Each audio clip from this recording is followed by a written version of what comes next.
마사야는 20대 중반의 남자였다. 아버지가 운영하는 공장인 미즈하라 제작소는 최근 일감이 없어서 경영이 악화되어 있었다. 거품 경제가 꺼지고 서서히 일거리가 줄어들더니 결국 폐업위기에 처했다.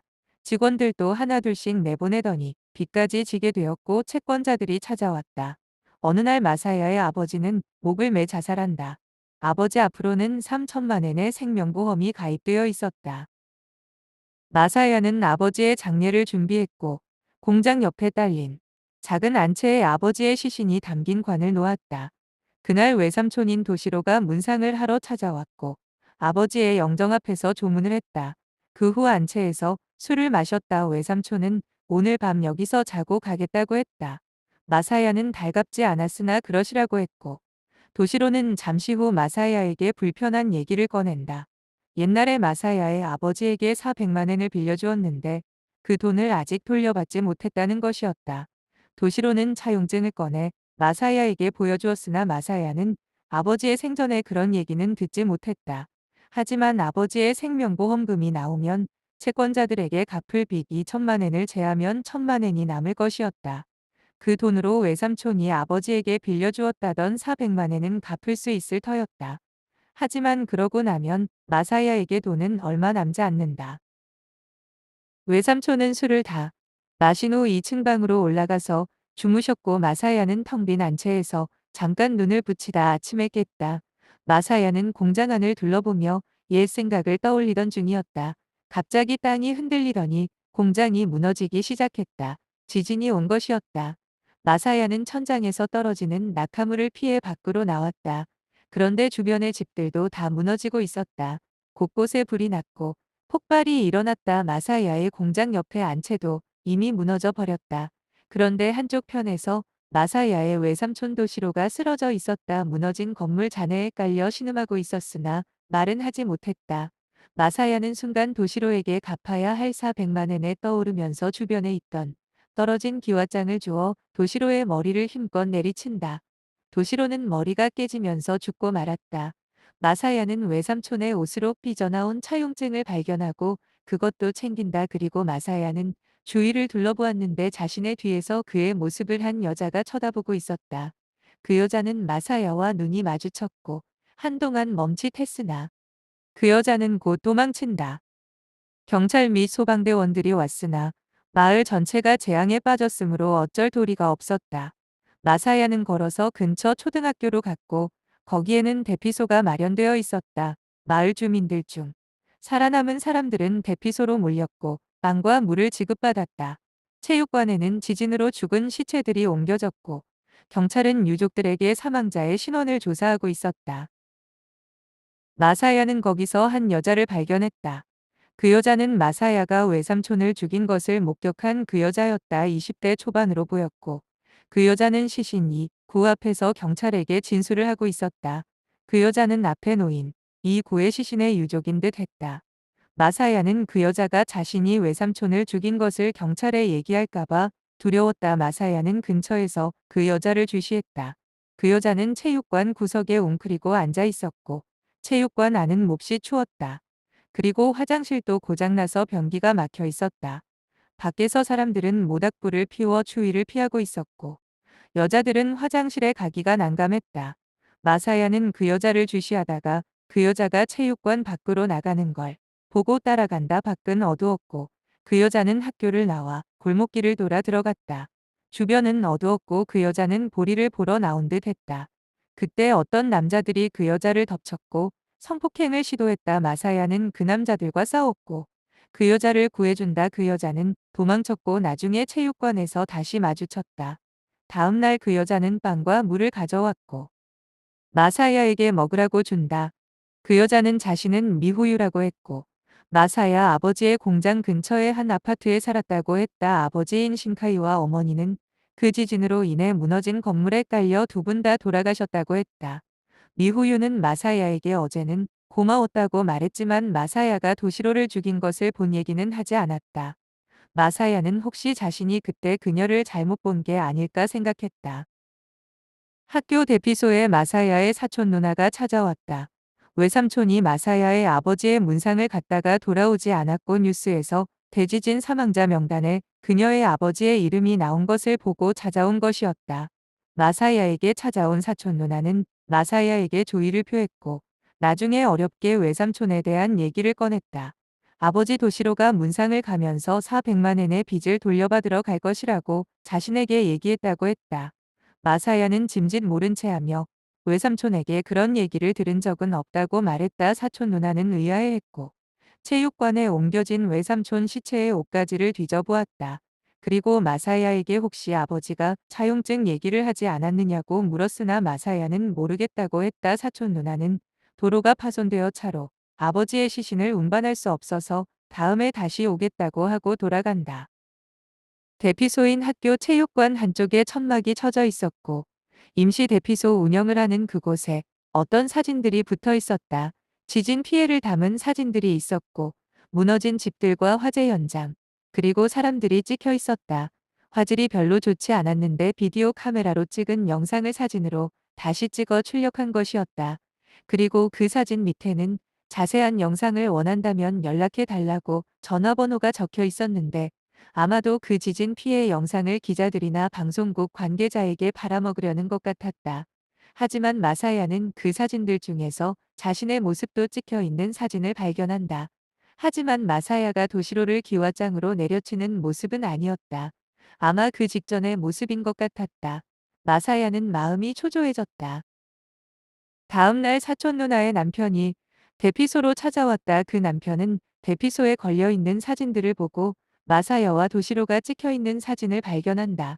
남편은 마사야에게 뭔가 좀 이상하다고 하며 도시로의 시신에는 머리를 맞아 심하게 손상된 상처가 있는데 대피소에 걸려있는 그 사진에는 도시로의 머리가 깨끗하다는 것이었다. 심지어 도시로는 살려달라고 바둥거리는 듯하다고도 했다. 하지만 그 사진은 비디오 영상이 아니었으므로 확신할 수는 없었다. 그리고 그 남편도 외삼촌에 받을 빚 400만 엔과 차용증 얘기를 꺼냈다. 마사야는 또다시 모른다고 얘기했고 사촌 누나의 남편은 대피소에 걸려있던 사진 속의 영상을 찍은 사람에게 찾아가 그 영상을 확인해 보면 진위 여부를 알 수 있을 것이라고 했다. 그리고 그 남편은 떠났는데 그것을 옆에 있던 미호유가 듣고 있었다. 그날 저녁 미호유의 모습을 마사야는 보지 못했는데 다음 날 미호유가 나타났고 어떤 봉투를 마사야에게 건넨다.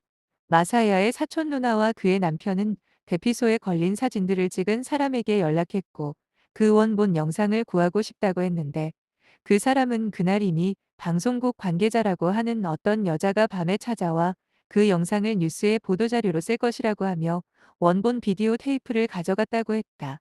마사야는 미호유가 건넨 그 봉투를 열어봤는데 그 안에는 비디오 캠코더와 테이프가 들어있었다. 테이프를 넣고 재생 버튼을 누르자 마사야의 모습이 찍힌 영상이 재생되고 있었다. 하지만 마사야가 도시로를 죽이는 상황은 찍혀있지 않았으나 도시로가 아직 죽지 않은 듯한 모습이 그 영상에 찍혀 있었다. 미호유는 마사야에게 그 영상에 대해 아무 말도 하지 않았다. 그리고 마사야에게 이 도시를 떠나자고 말한다. 그리고 둘은 도쿄로 떠난다. 타지로 옮겨온 마사야와 미후유는 취직이 잘 되지 않았다. 마사야는 금속 가공 공장을 하던 아버지 밑에서 금속 가공 기술을 많이 익혔지만 거품 경제가 꺼진 일본은 일자리가 별로 없었다. 하지만 미후유가 마사야에게 어떤 공장을 소개시켜 주었고 마사야는 금방 취직이 되었다. 그 공장에 있던 어떤 직원이 최근에 손을 다쳐 일을 못하게 되었다고 했다. 마사야는 손기술이 좋아 사장은 좋아했고 직원들에 비해 일감이 너무 적었던 그 공장 사장은 마사야만 남긴 채 둘 남은 나머지 직원들 마저 정리할 생각이었다. 그 공장은 일감이 너무 없어서 불법적인 일도 종종 맡곤 했는데 장난감 총의 부품을 금속재로 만드는 것이었다. 모형 총을 금속으로 만드는 것은 불법이었으나 마니아들에게 인기가 좋았으므로 마사야도 총의 도면을 보고 부품을 만들었다. 손을 다쳐서 갑자기 일을 못하게 된 그 공장의 직원은 그 전날 사고를 당했다. 술에 취해 길을 걷던 중 길에서 호객행위를 하던 매춘부를 보았고 보기 드문 아주 예쁜 미모를 가진 그 여자를 싼값에 흥정할 수 있었기에 그 여자를 따라서 그는 모텔로 갔다. 하지만 그 여자와 키스할 때 갑자기 정신을 잃었고 깨어나 보니 자기 오른손은 칼에 찔려 피투성이가 되었고 그녀는 없어졌다. 유일하게 기억할 수 있는 건 그녀의 목덜미에 점이 2개가 있었다는 것뿐이었다.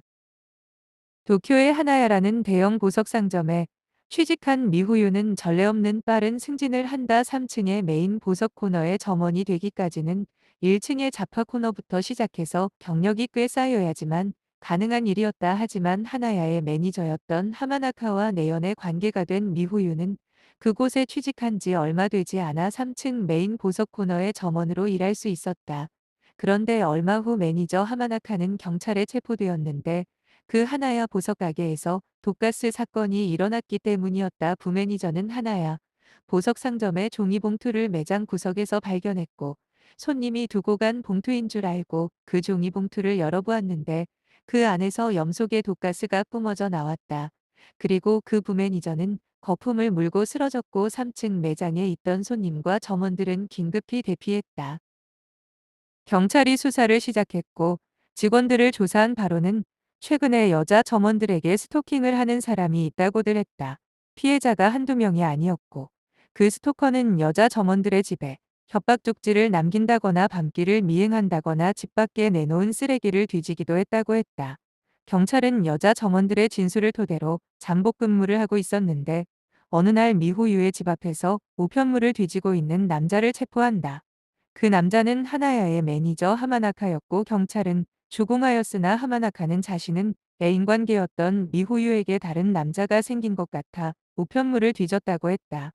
하지만 미후유는 하마나카와의 관계를 완전히 부인했고 하마나카는 동시에 여러 명에게 스토킹을 한 범인으로 몰렸다. 하지만 독가스 살포와는 관련성이 확인되지 않아 그 점에서는 혐의를 벗었는데 하마나카는 이미 직장을 잃은 뒤였고 아내와 이혼까지 당했다. 마사야의 원룸에 미후유는 가끔씩 찾아왔고 미후유는 마사야에게 반지가 그려져 있는 도면 등을 주면서 똑같이 만들어 줄 수 있냐고 부탁한다. 마사야는 금속 가공 기술이 뛰어났고 새로 공장에 취직했고 마사야를 제외한 나머지 직원들은 모두 정리해고되었으므로 마사야는 자유롭게 공장 안의 기계들을 사용할 수 있었다. 미후유가 준 반지 도면을 보고 마사야는 반지를 정교하게 만들어 주었는데 미후유가 준 그 반지 도면은 사실 하나야의 매니저였던 하마나카에게 얻은 것이었다. 미후유는 하마나카와 사귈 때 그가 자랑삼아 얘기했던 새로운 반지 디자인을 그대로 베꼈고 마사야가 만들어준 그 시제품으로 특허까지 낸다. 반지 디자인 특허를 내는 것도 다 하마나카가 미후유에게 얘기했던 것들이었다. 미후유는 긴자의 어느 미용실의 남자 미용사에게 접근한다. 그리고 아오에라는 그 남자 미용사에게 사업 제안을 한다. 미후유가 곧 긴자에 미용실을 하나 낼 것인데 그 미용실의 점장으로 스카우트를 하고 싶다는 것이었다. 아오에는 여자친구가 있었고 미래에 자신의 미용실을 차리고 싶다는 소박한 꿈이 있었다. 그런데 당장 새로운 미용실의 점장을 해달라는 미후유의 제안에 솔깃했으나 그 자리는 가게 주인 아닌 월급쟁이 점장이었다. 하지만 아오에는 그 제안을 해온 미호유와 몇 번 만난 후에 곧 육체 관계로 발전했고 그 제안을 수락한다. 아오에는 미호유의 미용실에서 점장으로 일하면서 인기가 높아졌고 가게도 잘 되었다. 미호유가 패션 잡지에 아오에의 기사를 대폭 실어줬기 때문이다. 아오에는 잘 나가는 스타 미용사가 되었고 돈도 많이 벌었다. 하지만 아오에는 미호유의 꼭두각시였다. 미호유가 하라는 대로 해야 되었고 어느새 그런 일에 염증을 느꼈다. 어느 날 아오에는 그런 마음을 미호유에게 전달했고 독립하고 싶다고 말했다. 하지만 얼마 후에 아오에는 큰 곤경에 빠진다. 아오에가 점장으로 있는 그 미용실에 취직한 지 얼마 안 되는 여자 미용사가 귀갓길에 괴한에게 납치된 것이었다. 집 근처 주차장에 퇴근하고 차를 주차하고 나오던 그 여자는 괴한이 손수건으로 그녀의 입을 막았고 마취제 때문에 그녀는 기절했고 금품이 털렸다. 그리고 그 주차장에는 해골 모양과 장미꽃이 새겨진 펜던트가 떨어져 있었는데 그 펜던트는 아오에가 자주 착용하던 것이었다. 경찰에 의해 수사를 받게 된 아오에는 그 현장에 떨어져 있던 펜던트 문제로 추궁당했고 아오에는 집에 와서 그 펜던트를 찾았지만 도저히 찾을 수 없었다. 아오에는 미후유에게 도움을 청했고 미후유는 자기가 곧 수습해주겠다고 했다. 순순히 자기 말만 따르라고 미후유는 얘기했고 미후유는 잃어버린 아오에의 그 펜던트를 찾았다고 했다. 하지만 그 펜던트는 미후유가 마사야에게 부탁해 똑같이 만든 정교한 모조품이었다. 그 펜던트를 미후유가 어느 식당에 떨어뜨리고 왔고 그 식당에서 손님의 분실물로 보관하고 있을 것이라고 했다. 아오에는 그 식당으로 찾아가 그 펜던트를 찾았다. 그 식당 주인 및 점원들은 아오에를 기억하지 못했으나 손님의 얼굴을 일일이 기억하는 건 불가능했고 그 가게 주인과 점원들도 경찰에 그렇게 진술했다. 아오에는 그 펜던트를 경찰에 제출했고 다행히 혐의를 벗을 수 있었다. 그 후로 아오에는 미후유에게 충성을 맹세한다. 마사야는 어느 날 자신의 집으로 온 우편물을 열어보았는데 그 편지는 대지진이 일어난 그날 마사야가 도시로를 죽인 것을 알고 있다는 협박 편지였다. 그 편지의 발신인은 도시로라고 쓰여 있었다. 얼마 후 미후유에게 전화가 왔고 마사야는 그 사실을 얘기한다. 미후유는 일단 마사야에게 대응하지 말라고 했고 협박범이 다시 연락을 해올 것이라고 했다. 1,000만 엔을 보내라던 협박범은 마사야가 반응이 없자 다시 긴자의 어느 카페에서 만나자고 편지가 왔고 마사야와 미후유는 그 카페 길 건너 맞은편 카페에서 범인이 나타나길 기다린다. 약속 시간이 되자 어떤 남자가 카페에 들어왔고 미후유는 휴대전화로 그 카페에 전화를 걸어 도시로라는 손님이 있으면 좀 바꿔달라고 한다. 잠시 후 맞은편 그 카페에는 점원인 듯한 사람의 말을 듣고 자리에서 일어나는 한 남자가 있었고 그 남자는 전화를 받은 후 바로 카페를 나간다. 미후유와 마사야는 그 남자를 미행했고 그 남자가 몇 정거장 떨어진 어느 아파트로 들어가는 것을 확인한다. 미후유는 그 남자의 문패를 보고 왔고 그 남자의 이름은 소가라고 말해준다. 소가는 예전에 신카이라는 직장 상사와 같이 근무했고 그에게 도움을 많이 받았다. 하지만 신카이는 대지진이 일어나 아파트가 무너지는 바람에 아내와 함께 둘 다 사망했다고 들었다. 소가는 신카이의 사무실 책상을 정리하던 중 가족 사진으로 보이는 한 장의 사진을 책상 서랍에서 발견했다. 그 사진에는 신카이 씨 부부와 딸로 보이는 젊은 여성이 찍혀 있었다. 언젠가 그 사진을 신카이 씨 따님에게 전달해 주고 싶어서 속가는 신카이 딸의 연락처로 연락을 해보았다. 그리고 그 딸 이름이 신카이 미후유였다. 마사야는 그 속가라는 남자가 자신에게 협박 편지를 보낸 사람일 것이라고 미후유에게 듣고 미후유와 함께 속가를 죽이기로 계획한다. 마사야는 자신의 상황을 돕기 위해 미후유가 함께하고 있다고 생각했지만 사실 미후유는 속가가 알아서는 안 되는 비밀이 있었다. 속가가 갖고 있던 그 신카이 가족 사진 속의 딸은 미후유가 아니었기 때문이다. 이러한 사실을 모른 채 마사야는 자신이 도시로를 죽인 사실을 알고 있는 협박범이라고 생각하고 속가를 죽인다. 그리고 그 시신을 미후유와 함께 처리한다. 보석 상점 하나야의 사장은 나이가 40대였으나 아직 미혼이었다. 미후유가 제작한 반지를 보고 그 참신한 디자인이 마음에 들었던 하나야의 사장은 미후유와 협업 계약을 한다. 미후유는 아오에를 점장으로 둔 미용실도 잘 되고 있었고 2호점 미용실도 내었다. 아오에는 더 이상 미후유를 거스르려고 하지 않았다. 그리고 하나야의 사장인 다카하루는 자신보다 15살이나 어린 미후유와 결혼하고 싶어 한다. 하지만 다카하루는 준재벌급의 부자였고 다카하루의 친척들은 결혼 상대자인 미후유의 과거를 조사하고 싶어 했다. 하지만 대지진의 피해를 겪었다는 것 외에 미후유에 대한 정보는 아무것도 나오지 않았다. 특히 다카하루의 누나는 미후유에게 안 좋은 낌새를 느꼈고 아무리 대지진 때문에 가족을 잃었다 해도 그전까지의 행적 등이 전혀 파악이 되지 않는 미후유를 의심했다. 이를 눈치챈 미후유는 다카하루의 누나인 요리에에게 마사야를 접근시킨다. 요리에의 남편은 미국으로 장기 출장을 가 있었고 요리에는 남편의 돈으로 어느 주식에 투자를 하려고 하고 있었다. 하지만 그 주식은 위험한 주식이었고 어느 사기꾼이 요리에에게 접근해서 사기를 치려는 수작이었다. 이를 마사야가 요리에에게 귀뜸해 주었고 마사야의 아는 지인도 그 사기꾼에게 속아 거액을 잃었다고 얘기했다. 사실을 확인해본 요리에는 그것이 사기였다는 것을 알고 마사야에게 고마워한다. 요리에가 다니고 있는 도자기 공방에 마사야를 초대했고 20살이나 어린 마사야에게 요리에는 점점 빠져든다. 미후유는 마사야에게 요리에를 꼬시라고 했고 그게 다 우리의 사랑을 이루기 위한 것이라고 마사야를 설득한다. 하지만 유리에의 불륜을 트집잡아 미후유가 유리에의 약점을 잡으려는 수작이었다. 마사야는 그 말에 못 이겨 유리에를 자주 만났고 불륜으로 발전한다. 어느 날 요리에는 마사야에게 올케가 될 사람의 과거를 알고 싶다며 함께 조사하러 오사카에 다녀오자고 했다.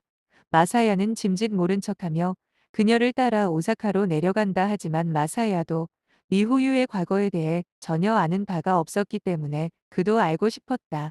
미후유의 학창 시절에 다녔던 초등학교와 중학교를 찾아가 미후유에 대해 수소문했지만 거의 아는 사람이 없었다. 그러다가 우연히 미후유의 담임을 맡았던 지금은 은퇴한 선생님을 알게 되었고, 미후유의 졸업 앨범과 그 후 동창 모임 때 찍은 사진을 보게 된다. 하지만 사진 속의 미후유는 다른 사람이었다. 마사야는 충격을 받았지만 유리에에게 내색을 하지 않았다. 마사야는 도쿄로 돌아와 자신이 죽였던 소가의 부인을 찾아간다. 소가의 부인에게서 충격적인 말을 들었는데 남편인 소가는 그날 자신의 직장 상사였던 신카이 씨의 가족 사진을 전해주러 신카이 미후유를 만나러 갔다가 결국 돌아오지 않았다는 것이었다. 결국 소가는 마사야의 협박범이 아니었다. 마사야는 자신이 일했던 공장으로 가서 사제총을 제작한다. 모형총의 도면을 보고 총을 만들었고 총알도 인터넷을 통해 암시장에서 구했다. 하지만 그 총을 시험 삼아 쏘아보지는 않았다. 연말이 되어 하나야는 유람선을 빌려 대규모 선상 파티를 개최한다. 미후유는 이미 하나야의 사장 다카하루의 아내였고 더욱더 아름다워져 있었다. 그 선상 파티에는 다카하루의 친인척들과 임원들 및 고객들이 참석할 예정이었다. 마사야는 총을 숨겨들고 근처의 식당에서 기다렸다. 밤이 되자 대합실에 많은 사람들이 모였고 그 중앙에는 다카하루와 미후유도 있었다. 화려한 드레스를 입은 사람들 중에서도 미후유는 더욱 스포트라이트를 받았다. 대합실의 문이 열리고 사람들은 하나둘씩 유람선에 탑승했고 마지막으로 다카하루와 미후유가 탑승하려는 때였다. 마사야가 갑자기 나타났고 주머니에서 총을 꺼내고 있었다. 하지만 잠복해 있던 경찰이 마사야를 덮쳤고 그 둘은 엎치락뒤치락했다. 그 사이에 유람선은 출항했고 다카하루와 미후유는 그 모습을 지켜보았다. 잠시 후 큰 폭발음이 들렸다. 하지만 선상에 있던 사람들은 그 소리를 폭죽소리라고 생각했다. 마사야가 쏜 그 사제총은 방아쇠를 당김과 동시에 폭발했고 마사야와 그 경찰은 둘 다 죽고 말았다.